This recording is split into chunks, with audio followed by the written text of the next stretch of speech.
CM Chandrababu ఇప్పుడు AP secretary కావడం జరిగింది. ఆయన మరి కాసేపట్లో దీనికి సంబంధించినటువంటి ఈ 2 రోజులు ఈ కలెక్టర్స్ కాన్ఫరెన్స్ సంబంధించినటువంటి అంశాల మీద ఆయన కలెక్టర్లకైతేనేమి జిల్లా ఎస్పీలకైతేనేమి దశాదిశ నిర్దేశం చేయనున్నారు. సీఎం చంద్రబాబు నాయుడు ఇప్పుడే ఈ కాన్ఫరెన్స్ హాల్లోకి వెళ్ళడం జరిగింది. కాన్ఫరెన్స్ హాల్లో మరి కాసేపట్లో ఆయన ఈ జిల్లా కలెక్టర్కి సంబంధించినటువంటి ఈ దశాదిశ నిర్దేశం చేస్తారు.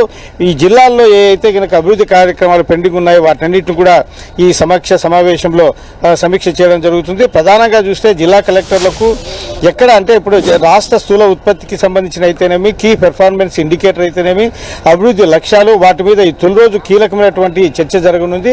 జిల్లా కలెక్టర్ నుంచి ఆయా జిల్లాల్లో ఎటువంటి అభివృద్ధి జరుగుతుంది, వీటికి సంబంధించినటువంటి కీ పెర్ఫార్మెన్స్ ఇండికేటర్ అయితేనేమి, రాష్ట్ర స్థూల ఉత్పత్తికి సంబంధించిన అభివృద్ధి లక్ష్యాలకు సంబంధించిన అయితేనేమి, వీటికి సంబంధించినటువంటి ఏ విధంగా ముందుకెళ్లాలి దాని మీద వాళ్ళతో అక్కడ జిల్లాలో ఉన్నటువంటి వివరాలు తెలుసుకోవడంతో పాటు అక్కడ ఉన్నటువంటి వనరులు ఏ విధంగా ఉపయోగించుకోవాలనే దాని మీద కూడా ఆయన కీలకంగా ఉపన్యాసం చేస్తారు. అంతేకాకుండా ఈ ఫైళ్లు ఏవైతే ఉన్నాయో వాటి పరిష్కారం అయితేనే ప్రజా ఫిర్యాదులు, డేటా డివైడ్ గవర్నెన్స్ వాటి అంశాల మీద కూడాను ఈ కీలకమైనటువంటి ఈ అంశాల మీద IT secretary Katamaneni Bhaskar presentation ఉన్నారు. ఇక కేంద్ర ప్రాయోజిత పథకాలు అమలు మీద ఈ ప్రభుత్వం పూర్తి స్థాయిలో ఫోకస్ పెట్టింది. ఈ పథకాల అమలు ఏ విధంగా జరుగుతుంది, కేంద్రం నుంచి నిధులు ఏ మేరకు వినియోగించారు, వీటికి సంబంధించిన ఈసీలు ఆయా శాఖల నుంచి ఎంతవరకు జారీ చేశారనే అంశం మీద కూడా ఈ సమీక్ష ఉంటుంది. దీంతో పాటు పెట్టుబడులకు సంబంధించిన ప్రతిపాదనలు, వాటి జిల్లాలలో ఇంకా ఎక్కడెక్కడ పెట్టుబడులు పెట్టాయా, సోర్సెస్ ఉన్నాయి, దానికి సంబంధించినటువంటి ఏ విధంగా యువతకు ఉపయోగపడుతుంది, 2 లక్షల ఉద్యోగాలకు ఇస్తామని చెప్పేసి ఇచ్చినటువంటి హామీ ఏదైతుందో ఆ హామీకి సంబంధించినటువంటి ఏ విధంగా ముందుకెళ్లాలనే దాని మీద ఈ సమావేశంలో చర్చ ఉంటుంది. అలాగే ఈ 2వ రోజు కూడా చూస్తే కనుక జిల్లా కలెక్టర్లు ఈ ఉదయం ప్రజెంటేషన్ ఇస్తారు. వారి జిల్లాలో ఉన్నటువంటి అభివృద్ధి చేసినటువంటి ఉత్తమ ఫలితాల మీద ఉంటుంది.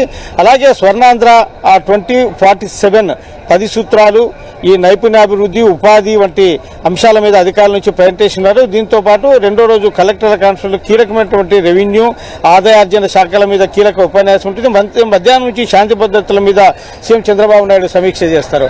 అంటే ఈ రాష్ట్రంలో శాంతి భద్రతలు ఏ విధంగా ఉన్నాయి, దానికి సంబంధించినటువంటి ఎక్కడెక్కడ లోటుపాట్లు ఉన్నాయి, వాటన్నిటి మీద కూడాను కలెక్టర్లతో మధ్యాహ్నం నుంచి, ఎస్పీలతో మధ్యాహ్నం నుంచి ఈ సమీక్ష సమావేశం ఉంటుంది. పూర్తి స్థాయిలో ఈ మధ్యాహ్నం నుంచి ఈ 1.5 రోజు కలెక్టర్లతోనూ ఆ తర్వాత హాఫ్ డే ఈ ఎస్పీలతో అంటే పోలీస్ శాఖకు సంబంధించినటువంటి సమీక్ష సమావేశం ఉంటుంది.